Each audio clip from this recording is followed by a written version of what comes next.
pulang, yuk masalah kita komunikasikan dengan baik, yuk kita selesaikan semuanya baik-baik, ayo kembali pulang, bawa anak-anak, aku janji kok, aku bakal perbaikin semua kekurangan aku, ya, kesalahan aku bakal perbaikin semua. Ya, dengan kata lain setelah Agustus itu berarti tidak ada komunikasi antara dirimu, istri, dan ke anak-anak itu nggak ada. Baik, jadi sebelum itu ya, ini menjadi kekhawatiran terhadap mental daripada anak-anak bahwa Nicole, Han dan juga Asih itu memiliki kedekatan emosional dengan Mas Eza. Ya, jadi kita tidak saling menyalahkan, kita juga tidak membuat ini semakin riuh, tapi ayolah kita pentingkan untuk masalah mental dan juga psikologi daripada ketiga anaknya, Mas Eza juga dan juga Mbak Eza. Kak Eza sendiri tahu digugat itu dari siapa dan mungkin? Oke, itu dia. Jadi begini, sebelumnya mulai dari bulan awal Agustus kita ada cekcok seperti biasa. Terus akhirnya saya memberikan ruang dan waktu saya memberikan ruang dan waktu untuk Echa supaya kita ada space dulu gitu. Dan akhirnya saya mengalah, saya keluar dari rumah. Terus saya berharap mungkin dengan kalau dalam kondisi emosi seperti ini gitu, jadi saya kasih space dulu. Tapi saya nggak menyangka, saya nggak expect tiba-tiba ada gugatan cerai seperti ini gitu. Ada gugatan seperti itu yang dikirim dan dilayangkan ke saya. Itu jujur saya kaget sekali, itu di luar ekspektasi saya, karena saya berpikirnya ini kan kita masalah komunikasi gitu. Masalah komunikasi di mana saya merasa ini semua masih bisa kita selesaikan dengan baik kok gitu. Jadi nggak perlu sampai sebegini sekali seharusnya. Mas Eza, mungkin kan Mas dari pihak dari sana sendiri kan mungkin kemarin sempat wawancara lawyer sendiri bahwa katanya ini masalah dipendam oleh Kak Echa yang berulang gitu. Akhirnya meledaknya baru sekarang dan katanya masih serumah gitu. Mas Eza seperti apa sih? Dibilang serumah sih, gimana Mas Raka saya? Sebenarnya kalau untuk masalah komunikasi sampai dengan sekarang memang pada saat kejadian itu sudah tidak ada komunikasi. Tapi sebelumnya komunikasi Mas Eza dengan Mbak Echa itu baik-baik saja, dan juga ada saksi di sini, ada Mas Mirza dan juga Mas Hengki yang setiap hari ada di rumah ya. Mereka melihat semua komunikasinya baik-baik saja, tidak ada permasalahan. Mungkin ya itu sebenarnya hal-hal yang bisa dibicarakan secara internal. Dan sekarang jujur kondisinya saya di rumah itu saya sendiri. Mulai per tengah bulan Agustus saya sendiri di rumah. Saya benar-benar sendiri di rumah, itu rasanya sepi sekali, hampa banget rasanya. Mas Eza, cekcok paling memuncak tuh bulan apa, dan mungkin sedikit karena prinsip kah atau perbedaan atau bagaimana? Gini, sebenarnya kalau masalah percekcokan rumah tangga saya sebenarnya hampir sama kok ya gitu loh, dengan masalah-masalah rumah tangga di luar sana yang lain gitu loh. Ya cekcok dalam rumah tangga ibaratnya itu cuma bumbu-bumbu dalam masalah rumah tangga kita gitu. Terus kalau dibilang ini akumulasi atau apa, saya rasa mungkin semua yang berumah tangga kalau dibilang akumulasi berarti itu kan sama aja memflashback semua masalah yang dulu terus dijadikan satu. Itu kan saya rasa itu tidak baik ya gitu. Jadi apa yang sudah pernah terjadi masalah itu kan diperbaiki, dan seperti yang saya bilang, saya janji saya akan perbaiki semua ya gitu. Mbak Eza, berarti dari Agustus pertengahan itu tidak benar-benar diputus semua komunikasi dengan anak dan juga Mbak Echa, di blok atau bagaimana? Atau mungkin sudah ada usaha untuk mengajak bertemu kah atau bagaimana? Saya sudah berusaha mencari ke sekolah, saya sudah berusaha juga datang ke rumah keluarga, tapi saya tidak menemukan jawaban, dan saya tidak tahu di mana istri dan anak saya tidak tahu. Mas Eza menegaskan berarti yang keluar dari rumah pada Agustus itu Mbak Echa ya? Iya, jadi di saat saya bilang kita space dulu ya gitu, saya yang keluar dulu ya gitu, dan dia tahu kok saya tinggal di depan sana gitu, di apartemen depan gitu. Ya nggak bisa saya sebutkan ya gitu namanya. Oke, yuk beberapa hari ke depan kita ketemu ya, kita ngobrol lagi. Itu terakhir kali saya bilang sama Echa, dan kondisinya waktu itu Echa bersama bersama Kan dan Akse di kasur ya. Terus saya dalam kondisi berlutut, karena Eca kan posisinya di pinggir kasur ya gitu. Saya cuma bisa pegang tangan dia. Saya ingat sekali saya pegang tangan dia. Saya minta maaf. Saya tahu dosa saya banyak, dosa saya besar. Tolong maafkan saya. Beberapa hari ke depan kita ketemu yuk, kita obrolin lagi. Tapi ternyata setelah beberapa hari kemudian, mungkin ya saya sekali lagi saya sangat menghormati keputusan dia ya gitu. Saya sangat menghargai keputusan dia, mungkin dia pergi dengan bawa anak-anak. Tapi sekali lagi saya mohon, ini saya lihat kamera nggak ya. Oke, ini pesan untuk istri saya, Mam, sayang, tolong jangan putus komunikasi. Aku mohon, nih, terutama anak-anak. Aku rindu anak-anak, aku rindu kamu juga. Tolonglah, buka komunikasinya. Jangan tutup seperti ini, aku mohon. Dengan begini tuh, sama aja kita saling menghancurkan diri kita masing-masing, dan itu nggak baik, sayang. Sumpah itu nggak baik. Jadi aku mohon.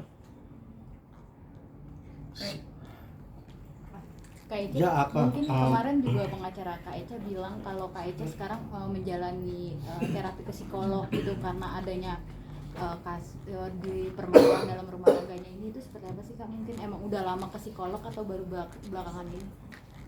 Setahu saya selama ini sih baru ini. Dan saya baru dengar juga dari pengacaranya tersebut. Saya nggak tahu sama sekali. Kalau boleh jujur, ya.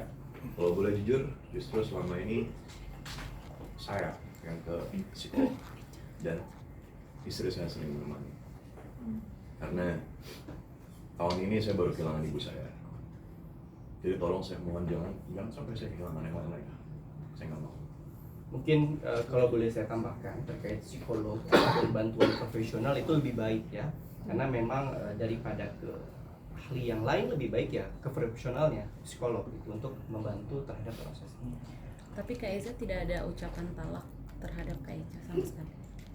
Oke, itu ya saya ucapkan memang adanya ya gitu. Dalam kondisi emosi ya, dalam kondisi emosi terakhir kali itu juga sebelum yang tadi saya bilang saya talak satu ya gitu, saya talak satu. Terus itu gunanya hanya untuk ya untuk memberikan apa ya mas, teguran ya gitu sebenarnya gitu. Secara Islam seperti itu dari saya pribadi, teguran gitu supaya kita sama-sama bisa introspeksi diri. Maksudnya itu mungkin pengucapan talak tersebut pada saat puncaknya berantem waktu pas sebelum Kak Eca keluar atau sebelum-sebelumnya? Itu waktu pada saat lagi emosi ya sebelumnya, mungkin itu jauh dari pada saat sekarang.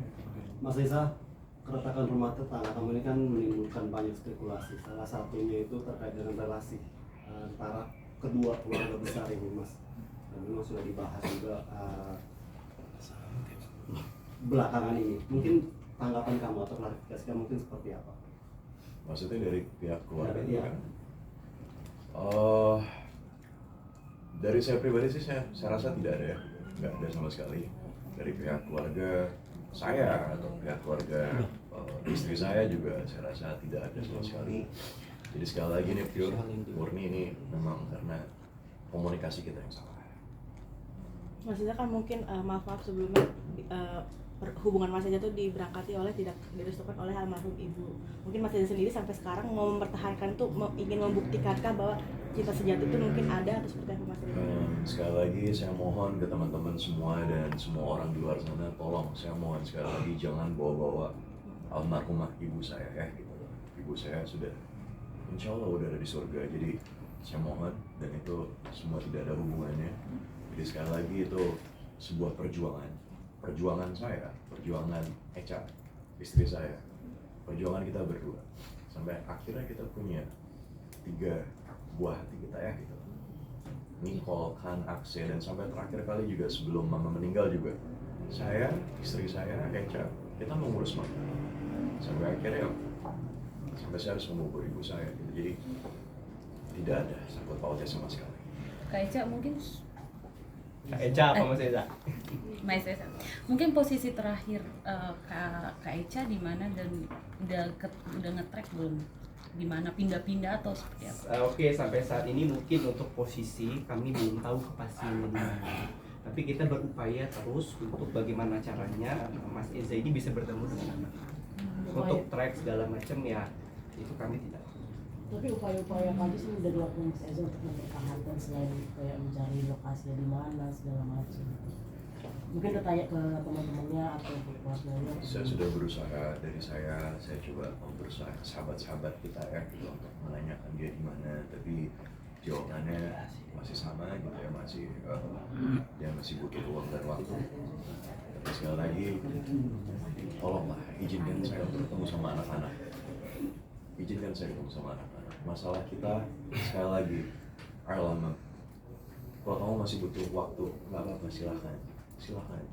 Aku sangat menghargai itu, tapi paling nggak untuk ketemu anak-anak, tolong izinkan aku ketemu Nicole, Han, saya nggak bisa, aku selama ini nggak ketemu anak, jujur nggak bisa. Tapi sudah siapkah Kak kalau Kak Eca-nya benar-benar ingin pisah dan memperjuangkan hak asuhan? Ya, kami kalau untuk soal itu kita hormati ya proses persidangan, karena kan ini masih baru relas pertama. Nanti kami ada sidang di Pengadilan Agama Cibinong tanggal 22 September.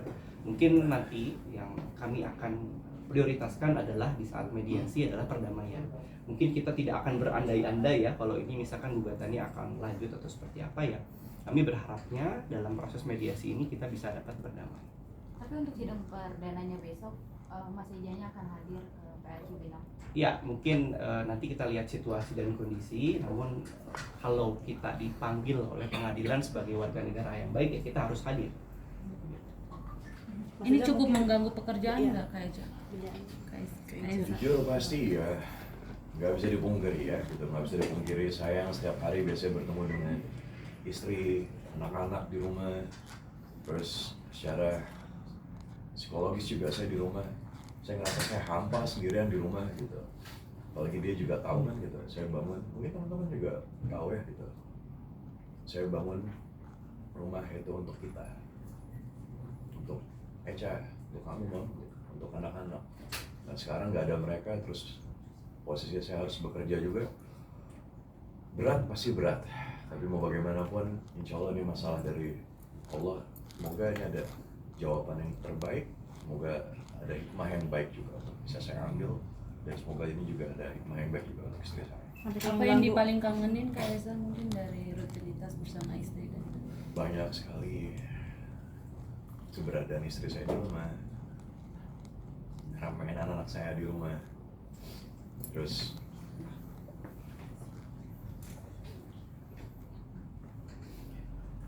saya rindu mereka semua. Saya rindu anak-anak saya. Nicole, kan anak saya, anak dimanapun kalian di sana, dimanapun kalian, ya,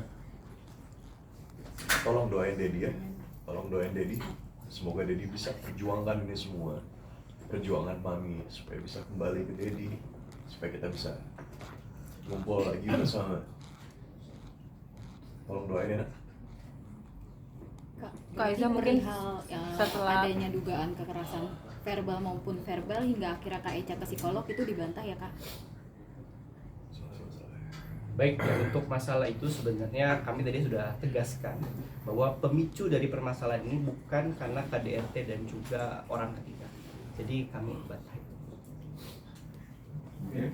Oke, Kak Eza mungkin ini kan udah jikalau nantinya mungkin damainya terwujud gitu, akankah kalian maksudnya mau berencana untuk quality time gitu dan menghabiskan waktu bareng anak dan istri nantinya ke depan? Iya, tadi juga kita udah ngobrol kalau memang ini terjadi sepakat ya mungkin kita akan berlibur ya. Ya, jadi sebenarnya gini, jujur Mas Raka juga semuanya udah ada banyak plan yang sudah saya rencanakan bersama Eca, karena dengan ada yang kurangnya komunikasi kita dengan baik gitu, saya pengen sekali ngajak Eca kita berlibur gitu, sampai beritain di luar juga ada, saya pengen nambah anak lagi gitu ya gitu, saya pengen ke New Zealand sama dia berdua gitu, jadi Eca pun tahu gitu.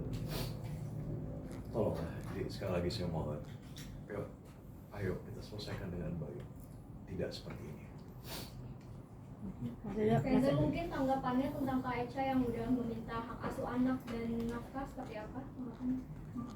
Ya, jadi kalau soal hak asuh anak, memang kalau dalam kompilasi hukum Islam, karena ketiga anak Mas Eza dan Mbak Echa ini kan masih mumayyiz ya, mumayyiz itu masih di bawah umur.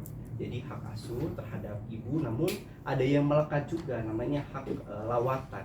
Hak lawatan ini adalah hak untuk bertemu, hak untuk memberikan nafkah dari seorang ayah terhadap anaknya. Jadi tidak boleh dihalang-halangi ataupun dibatasi antara pertemuan anak orang tua dengan ayah. Mungkin begitu ya.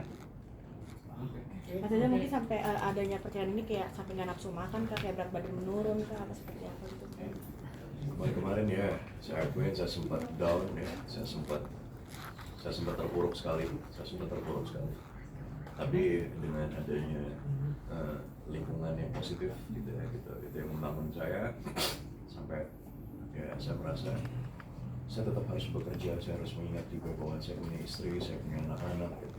Saya harus bangun, saya harus bangkit gitu. Saya nggak bisa dalam keterpurukan terus-menerus. Walaupun saya menjalaninya pasti akan sangat berat untuk saya, tapi saya harus lawan itu semua. Saya harus bangkit, saya harus tetap beraktivitas, saya tetap harus bekerja untuk mereka.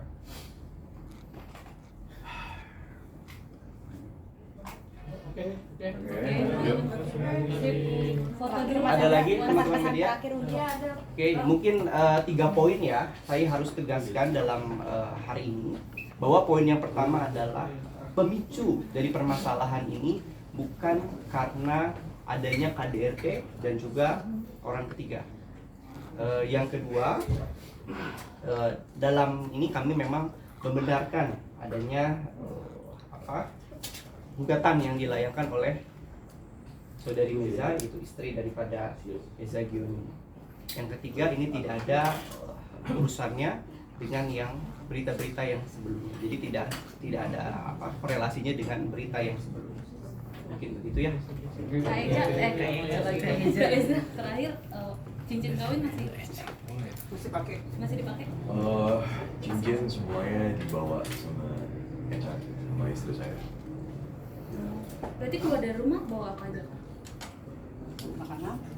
Bawa anak-anak, bawa baju, semuanya, dan itu yang bikin saya jujur, saya shock ya, saya kaget, saya nggak expect kalau langkah seperti ini, langkah seperti ini yang diambil. Tapi sekali lagi, saya hormatin apapun itu, langkah apapun yang diambil sama dia. Tapi semoga ini bisa jadi pembelajaran buat kita ke depannya. Mungkin terakhir ya, satu lagi, ini yang menjadi keprihatinan bahwa Mas Eza ini dan Mbak Echa ini punya 3 anak ya. Ada Nicole, ada Kan, ada juga Akse.